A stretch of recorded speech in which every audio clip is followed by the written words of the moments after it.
the private sector can be much more nimble. I mean, I don't want to undersell collaboration because collaboration is very important, but the concept of groupthink or, overthinking something to the point where you basically kill what was special about it, that happens sometimes. I've seen that where something will be taken and it'll go through a wordsmithing process where 10 other people kind of got into and start changing something, and then when it coughs out the other end, the approved version of it is so watered down and so milk toast, you're just like, why did we even go through that exercise? We could have just started with that kind of thing. Before we start the show, I have a quick question for you. Is your resume stuck in the rejection pile? At Resume Assassin, I create powerful resumes that showcase your skills, experience, and achievements, getting you noticed by recruiters. I'll also optimize your LinkedIn profile, transforming it into a magnet for opportunity. Visit resumeassassin.com today and take charge of your job search. Visit resumeassassin.com. Welcome to Resume Assassin Presents Recruiting Insider, where I create a safe space to have candid conversations with recruiters and LinkedIn thought leaders. This podcast promises to inform, entertain, and inspire. All right, guys, I've got a very special guest on today. He brings 32 years of recruiting experience and offers a very unique perspective, because he's part of a very limited group of executive recruiters that have transitioned from the private sector to the public sector. I've spoken with a lot of job seekers lately who are trying to break into the public sector, honestly, because they see more, stable opportunities there, better retirement, insurance, work-life balance, growth opportunities, and sometimes even more meaningful work on that side. In fact, I've even heard that government positions are permanent appointments once a probationary period has been met. So after this period has passed, an employee is unlikely to be laid off, which is also very appealing to a lot of people in the private sector right now. On the flip side, the private sector employment allows really great fluidity if moving from one job to another, right? So it's easier to quickly move up within a company, and in many cases, pay raises can even become quicker, right? Because there are less hoops to jump through. But dang, it's competitive, and sometimes it's really, really demanding too. So Dustin Little is here to discuss the similarities and differences between the public and the private sectors, both from a recruiting perspective and from a job-seeking perspective. Dustin, welcome to Recruiting Insider. Wonderful to be here. Dustin currently leads a specialized section within corporate HR at the City of Austin, where he guides executive recruitment, large-scale recruiting initiatives, systems and processes, compliance and quality, and a whole lot more. So I want to dive in from a job seeker's perspective. So Dustin, from your experience, what are the top 3 reasons that job seekers might consider transitioning from private to public sector work? Well, I think you mentioned some. I believe that stability is a pretty big draw. Frankly, I think that cities tend to, swing slowly, while organizations that are private may have a bad quarter. New leadership walks in and decides that a new direction has to be taken, so complete sections of the business can go away. Usually in the public sector, you see the iceberg far away, and it just doesn't hit you during the night kind of thing. Yeah. So I think that appeals to people. I also think that the government sector has come a long way in the last decade or two as they've tried to adopt some of the efficiencies that the private sector has, and investing in infrastructure and technology. And frankly, I think because you get more and more private sector people who sort of migrate in, it's almost a foregone conclusion that they're going to start to change things from the inside out. That's what I'm doing, or trying to do. Yeah. That's what I've seen other people that I've come across who tell me, like, hey, I used to be in the private sector, and here I am. So I think it has an amazing draw, especially now. I think that, the newer generations, especially Gen Z, are becoming more mission-centric. They want to make a difference. They want to some viable participation in their community. And beyond the nonprofit world, I don't think there's anything better, especially in local government, than public sector work. So you mentioned that you're really taking advantage of the ability to drive change in the space. Can you talk to us a little bit more about that and what you're doing? I don't want to oversell that because, the one thing that the public sector is really good at is that once they get something figured out, they stick to it. Yeah. And so it's change is hard. It's distracting. It can weigh on some people's minds. So sometimes they'll say, you know what, this is working. This sequence of process steps is fine. It's been vetted. We've done it for a long time and it works fine. And so sometimes adjusting that, or what I find really interesting is, which is very different than the private sector, is that someone will write a memo like 8 years ago, and it's like the gospel. It's like, did you see this memo that was written by a person that's been gone from the organization for 5 years? And you're just like, yeah, I can see it, but it was a memo. It was vetted and it went out and everyone saw it and everyone signed off on it. That's the rule, and it just makes me laugh sometimes because it's just a memo. But in the public sector, it's a big deal that something like that went out, and it is the rule. And so that's one thing that you kind of fight against when you come in and you're like, guys, have you tried to do this or that? And then you'll get some resistance because people are comfortable with the status quo. Yeah, and I can see that being both a good thing and a bad thing, right? Because it's good in that it's like, don't break what's not. Don't try to, or I should say, don't fix what's not broken, right? But on the other hand, if there are different ways of doing things, even if a memo was written 8 years ago or 20 years ago, sometimes it's hard when somebody's set in their ways to really change their mind, even if there is a better way of doing things. Have you found that to be the case? I have, and a better way is subjective. Sometimes you'll say this is a better way because you've seen it work. And other people will be like, well, I disagree. And so that's the part that's a little different. I mean, the private sector can be much more nimble, less. I mean, I don't want to undersell collaboration because collaboration is very important, but the concept of groupthink or overthinking something to the point where you basically kill what was special about it, that happens sometimes. I've seen that where something will be taken and it'll go through a wordsmithing process where 10 other people kind of got into and started changing something, and then when it coughs out at the other end, the approved version of it is so watered down and so milquetoast, you're just like, why did we even go through that exercise? We could have just started with that kind of thing. So. I've heard a lot of people in the public sector kind of say that the benefits and the incentives are just killer. They're awesome.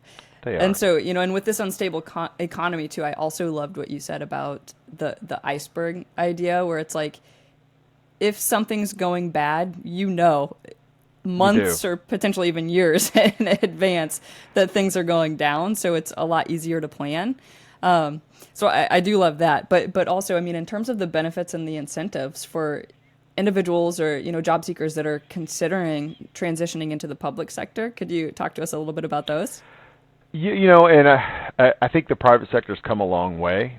They're I came from a larger corporation that did pretty well in that area, but the public sector does invest very heavily in that. The nature of their workforce, the demographics, all of it sort of aligns to the expectation that that's going to be the best available. And so medical, dental, legal, I mean, the list is so long that I actually have to go back and look at it sometimes to remember what I have. It's like, I can get a bus pass, and ride the buses for free, or you can do this or whatever. They've thought about everything they can to sort of create a total compensation structure or philosophy. So that's the difference I think you'll see is that, on the salary side, the salary may not be able to go apples to apples with the private sector. The private sector has pay for performance, it has bonuses, it has other things that the taxpayers would never put up with, right? Yeah. stock options and long-term incentives and all that. And sometimes the salaries can be, quite a bit lower than your, your peers out in the private sector. But the reality is that the stability, the total comp approach, you can start getting into a number that's pretty evenly, matched if you look at all in. And also what you mentioned earlier, work-life balance, less toxicity, the toxic nature of the private sector, which is very cutthroat sometimes. You're not necessarily in a sleep with one eye open culture in the public sector.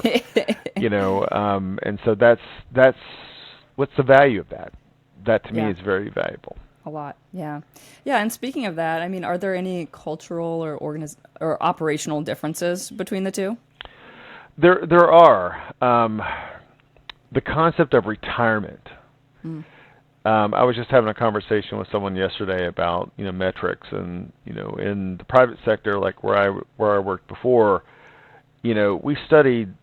They called it attrition, but it wasn't. It was turnover. But in the public sector, you actually have attrition. You have people who are leaving the workforce. They retire. It's in their interest to stay. So because it offers a pension, and the pension is a very positive, you're vested after 5 years and 10 years. I mean, you literally you have lifelong, financial help, which is something the private sector just doesn't offer. So you'll have a lot of people who are sort of been around. So, my boss has been with the organization for 30 years. The other person I know is 20 years. And that's very different than the private sector, where the change is much more constant. So that's a really big difference, because you have people who really have been around for quite some time. One of my staff actually, about 3 months ago, retired. She'd been with the organization for 52 years. Jeez. I mean, imagine that. Wow. That's just you don't hear that every very day, often anymore. Just getting the work done for 50 years. You're just like, wow. And she was like tempted to, because we have some retirees come back and work part-time. Yeah. And I was halfway thinking that she's going to call us in the next couple of months and be like, okay, I'm bored. I want to come back, kind of thing. Do you think that people start to feel almost, I don't know if I want to say pigeonholed into staying in a public sector job because of those retirement benefits? They're scared to leave? Yeah, I do. And that's unfortunate, because instead of feeling empowered, like I've been with say I've been with the organization for a long period of time, and I'm a few years away from retirement. Intuitively, you should feel like, you know what, I got this. I've been doing it. I get it down. I know everyone. I know how to do this work. But what I found is a lot of them start to, kind of put their head down. They don't want to upset any apple carts. They don't want to make any enemies of anyone with any authority. And so it sort of becomes the opposite of innovation.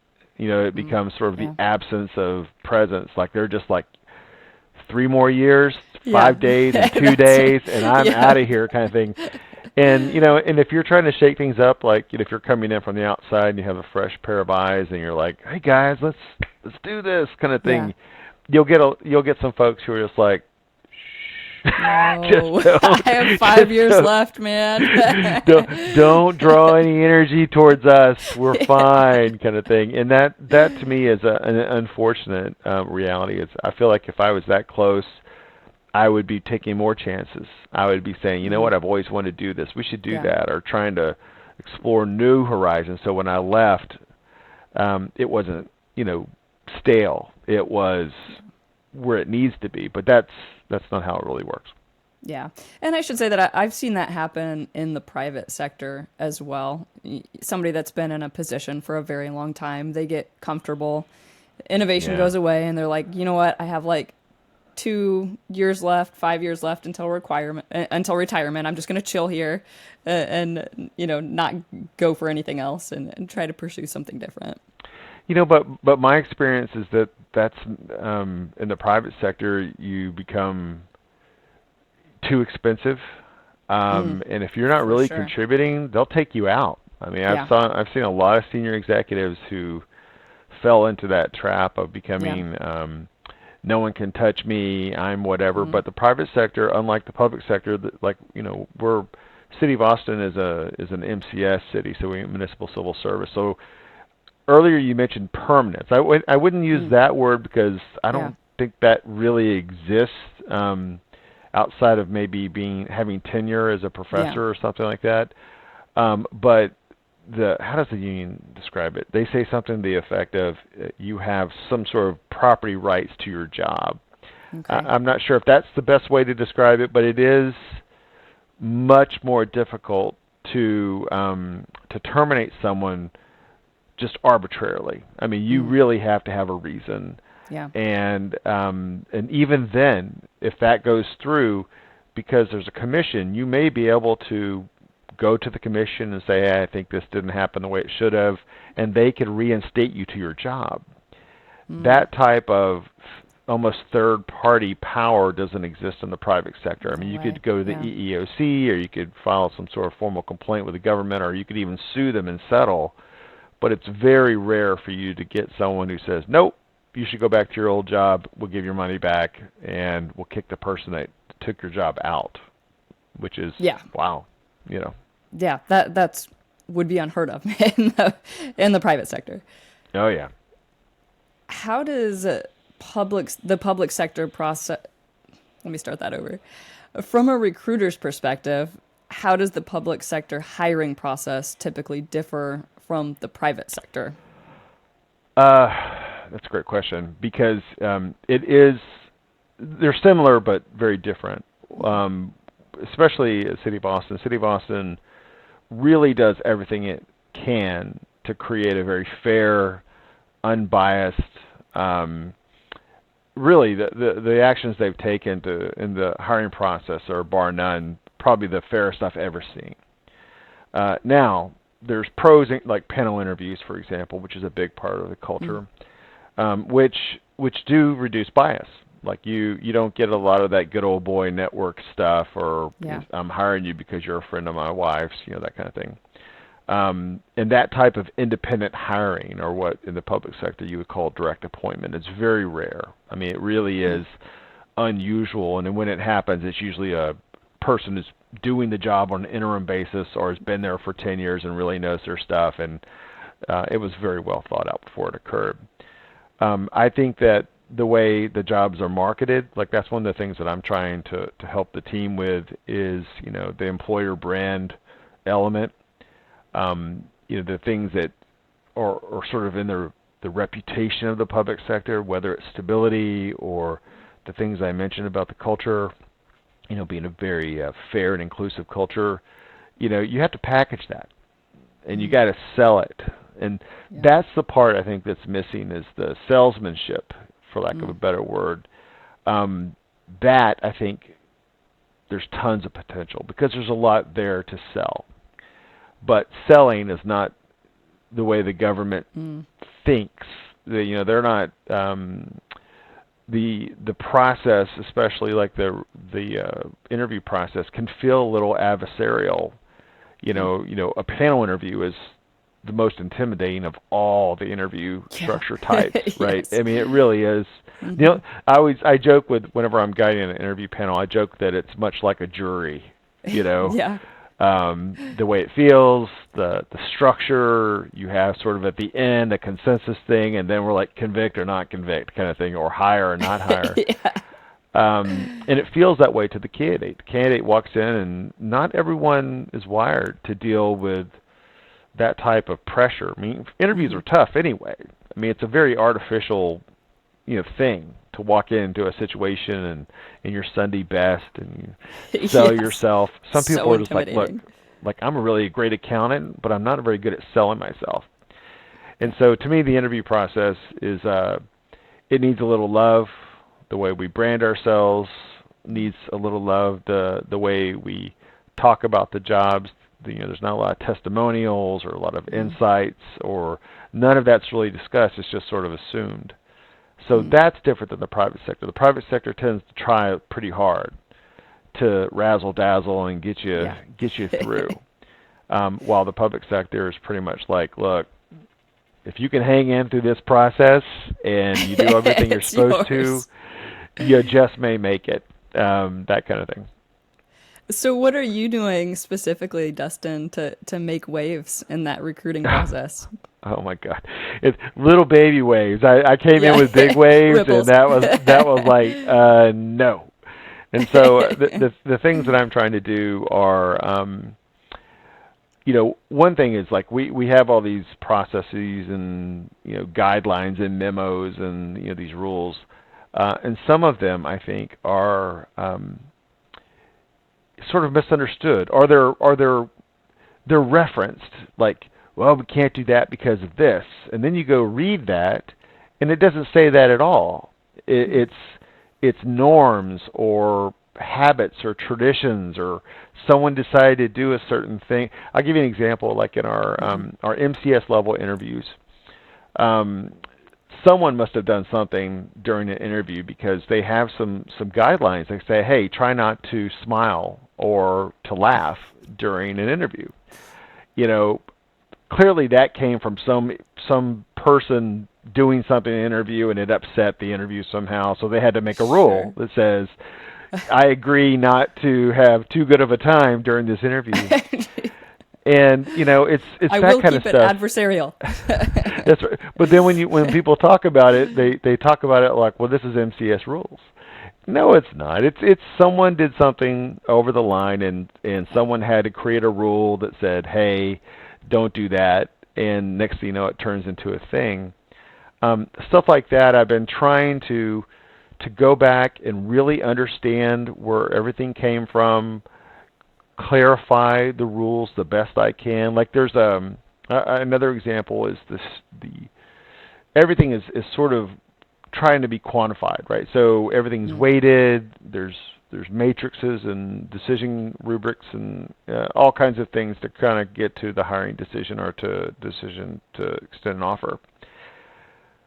Tons of weighting has been put on the interview. It's almost like if you don't interview well, nothing else matters. And that's one of the things I'm trying to just remind the team, like, guys, look at the rules. It's a balance of a bunch of things in the aggregate at the discretion of the hiring authority, because you can, and this as someone who's close to these processes, you can have people who interview very, very well, but are not great for the job or for the team. And so leveraging assessments and professional references and sometimes, just using your experience as an interviewer and having a one-on-one and feeling someone out. Are their soft skills strong, or do they someone who's going to align to the group? Do they fit into my long-term plans? All of that needs to be included in a hiring in a hiring decision. But today there's like, if they interview well, they win. And I'm working on stuff like that, just trying to remind the team, like, guys, that's not what the rules say. The rules give you the option to create a more holistic process. Take advantage of that because it's in your interest to be well informed, the most well informed you can be. And 7 questions in an interview or their responses is not enough to give you what you need to make a hiring decision, in my opinion. So anyway, that's one of the things I'm trying to drive. Yeah, and I mean, and like you said, there are people out there, and myself included, that sometimes go in incredibly nervous and absolutely bomb the interview. So just having 7 interview questions where, I have these 7 interview questions planned out, and they're not trying to dig a little bit deeper, you may pass up on a candidate that could be a really, really great fit for that position and that team because you only asked those 7 questions and you didn't go deeper to really figure out who they are and, go beneath the layers a little bit.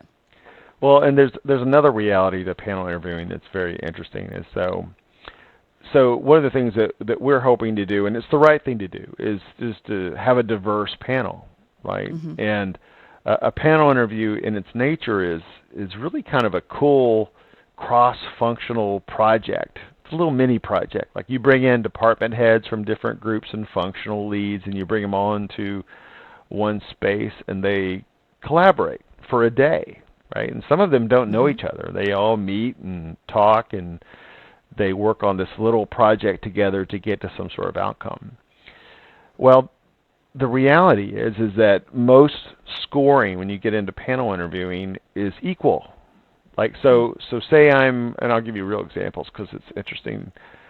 Like, say it's like with our energy utility, like Austin Energy, and I'm going through a process with someone on some very technical role, power generation or something like that.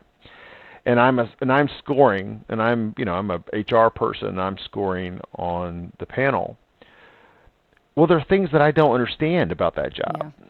Yeah. What I know is what I know very well, but what I don't know, I don't even know I don't know, right? So I was literally in an interview not too long ago where at the end of it, we were going through the scoring, and someone scored someone very well, and the rest of the team was like, how did that happen? And, well, the person spoke with confidence. They seemed to know what they were talking about, but in the responses was things that were not accurate or not, timely or not, and the other people knew that. They were like, yeah, he didn't know what he was talking about, but the HR person was like, well, he certainly sounded like he knew what he was talking about. So you can get a skew in the scoring sometimes because someone just likes someone, like, oh, that's the kind of person I could break bread with or whatever, and they'll score really high, and it could skew the entire score. And so that's another thing I'm trying to help even out, is that there are things that you can do to help that process or alleviate those kind of issues, but also don't put too much weight on that, because you have a diverse group. You have people who may not know the job very well. Use what they give you, but then use your own, expertise to make the hiring decision based on they gave you input, but you don't have to use their input as the gospel. It's just a data point. So what are some of the biggest challenges that recruiters face when filling these public sector positions? Well, what I mentioned earlier, the short-term thought process, when people see, for example, a salary and the salary's $10,000 higher, the private sector can do that on a whim. Like they can just shift, like, hey, we need to pay more. Okay, Fred, approve it, done, kind of thing. The public sector, it's very well thought out. There's analysis, there's evaluation. They look at other cities and other municipalities, and they study it. Then they make a call about things like compensation. So there's not a quick sort of in the moment, hey, that's a really great candidate, I think we can beat the other offer kind of thing. That just doesn't really exist. So that's a challenge because you can't be nimble. And on the other hand, you also have to be, in most cases, extremely transparent. So you're showing all your cards from day one, like, this is what it pays. And I think the average candidate looks at that and goes, that's a starting point. They think, well, once they meet me and they love me, they'll move that number to get me, kind of thing. And that's a limitation the public sector just can't overcome, because we are being transparent. We're sharing with you exactly what we can do. And most candidates are not wired that way. They really are hopeful and optimistic that, you know what, I could get more out of these people. All they have to do is just hear my story. And so that's a disadvantage, I think. Are there any skills or experiences that the hiring committee might look for in a candidate, whether in the public sector or the private sector? That's a big question. Give me a little more. Boil it down just a little bit for me, because it's a very big thing. So you mean like fundamentals of like communication capabilities? I mean, there's a lot there. Yeah, I'll reframe that. For any of our listeners that are trying to break into the public sector, and I've worked with a lot of people who are like, man, I want that stability right now. I want that retirement. I don't care if I have to take a pay cut. What advice would you give them to stand out during the recruiting process? Well, some of it's very simple, which is do exactly what you're told. So if like in our process, for example, we ask each person to completely fill out an application, and you'll see so many people who just lazy, we'll say C resume, right? Just look somewhere else. They're not following the process as described. Please provide professional, relevant references. Provide them. If a cover letter is requested, which is a little old school, but it's still in this environment, it's referenced. So when someone goes through the process, all the materials that are provided are studied ad nauseum and could make a difference. So think about them, customize them to the opportunity. Don't just boilerplate, pop something from AI or whatever. Write it out from in your voice from you and be real. Complete everything. Make sure that you're applying to something that aligns, because some people will project themselves into a job like, oh, I could do that, and they don't realize they're going to compete. They're going to be competing against 20 other people who really are doing it, 5 of which have been doing it in the organization. And so recently I did a search for a functional leader, and this person hit me up on LinkedIn and was just like, they did something completely different. They were like in the rent-a-car business or something, and they were like, I can't wait to hear from you. I know that this job would be perfect for me, and I'm looking at their background, I'm looking at the job, I'm like, what are you talking about? But they completely they saw themselves in the job. And I kept looking at their background going, this person actually could apply for this other job in a department that's an operational job because they would align, but that's not what they want to do. They want to do this other thing so they can be a whatever. And so sometimes just applying for something where it makes sense is half the battle, because some people will just project and they'll be like, oh, I could do that. But that's not how it works. So completing everything that's asked, following and taking the process extremely seriously, personal where you can. There's not a lot of personal interaction in these processes, so when you get an opportunity, be yourself, be genuine, be authentic. I think if you do that and you line things up, you got a real shot. But the one thing about the public sector, it's a little bit different than the private sector, is that if something doesn't work, like you're not selected for one job, really apply for another one. It's not like there's a memory like, oh, we're not going to hire that person because he applied here. There's not that much connection between the recruiters saying, oh, don't watch out for Phil. Phil applies to everything. just do your best to line up where you can and keep trying. And you never know, you will get a shot. The last thing I would say is, there are jobs that happen in the public sector that are considered temporary. In other words, you're not getting all those wonderful things that an FTE would get, but you're in the door. And the process is a little simpler. Many people take that route. I think we have, 2,000 or 3,000 people are in that category within the 16 or 17,000 employees that we have in Austin, and that is a viable route into the organization.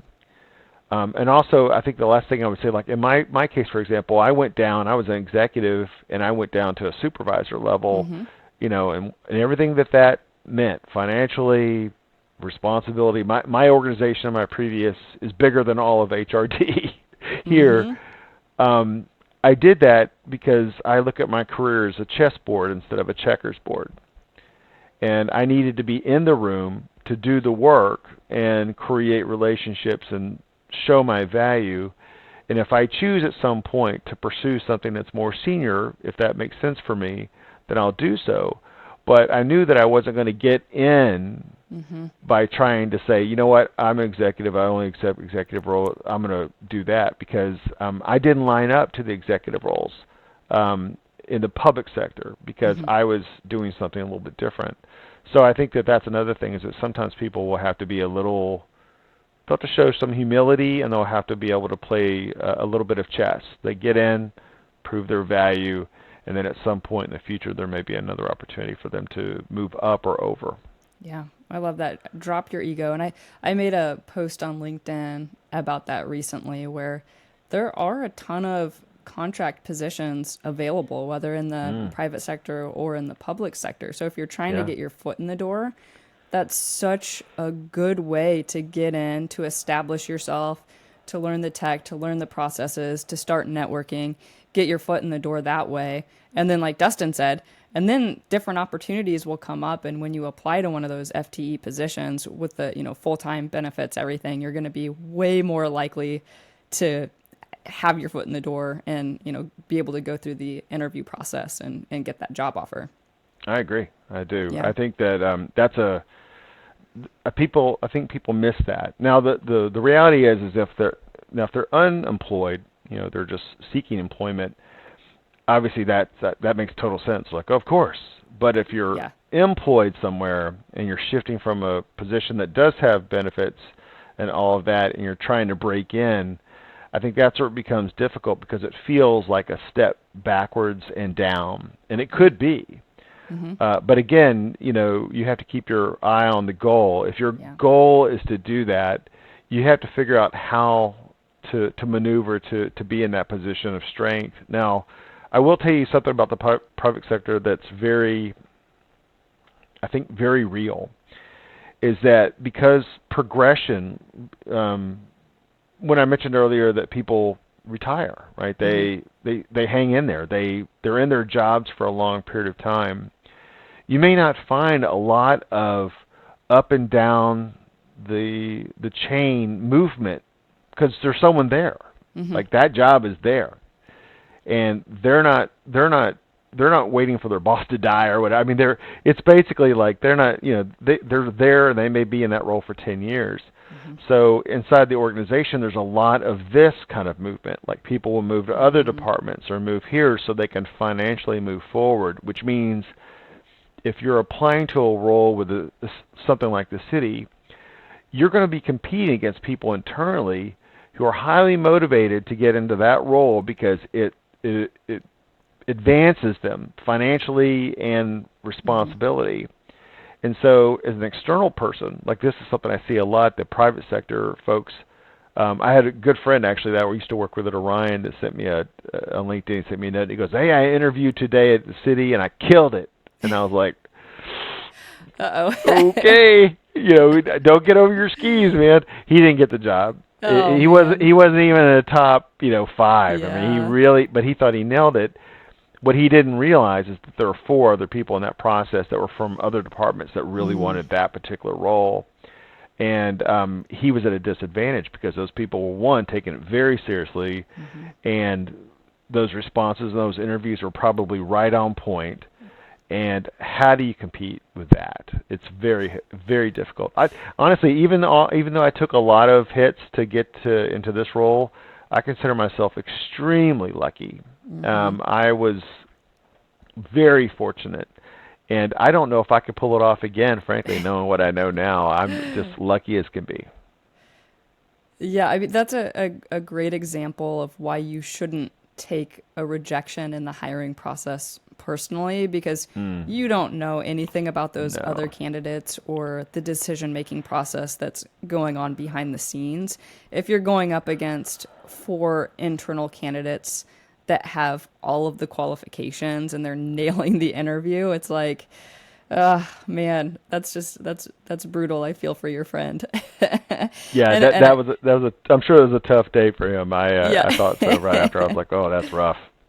Yeah, and I wanted to also touch on what you said, Dustin, about the importance of just making sure that all of your application materials align with exactly what they're looking for. And that's something that I've found too, just through, resume writing and, job searching in that way, specifically within the public sector, is it's a very, very, very picky process. They want to see exactly how your skills align with exactly what they're looking for. And I think, in the private sector, it seems like there's a little more flexibility with that, where you don't have to show every single, skill that they're looking for. You may be able to qualify for or have, maybe 60% of the qualifications that they're looking for. But in the public sector, like Dustin said, you make sure that your application materials, your resume, your cover letter, if that's a part of it, everything matches exactly what they're asking for.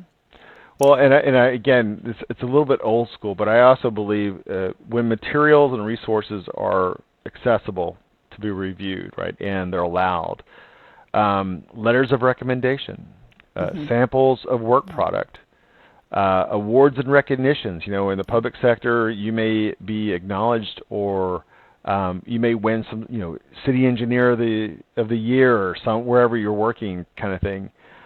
All of it builds a case, and so don't ignore that. I mean, try to win the job, try to win the interview, try to win the offer. I mean, you have to pursue each step aggressively and respecting the process and doing everything you can. And then, after all that hard work, you may get a real shot at it. But some people, and I think part of this is, I want to blame Indeed a little bit and some of these big monsters.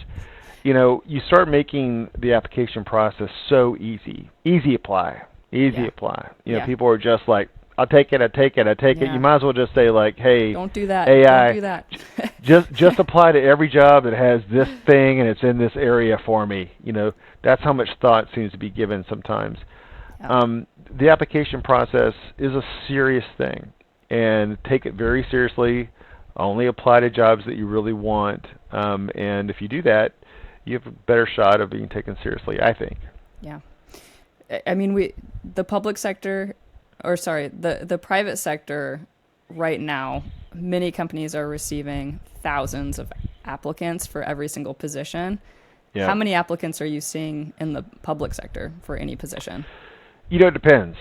For executive, for example, it depends on the function. So if we've had two recently where we got a lot of applicant flow, like a deputy CIO job that we were working on, which is information technology, that seemed to really have a lot of applicant flow, because you got a lot of people in the private sector and other places that see themselves. They're technically very strong, and they're like, oh, I could do that, right?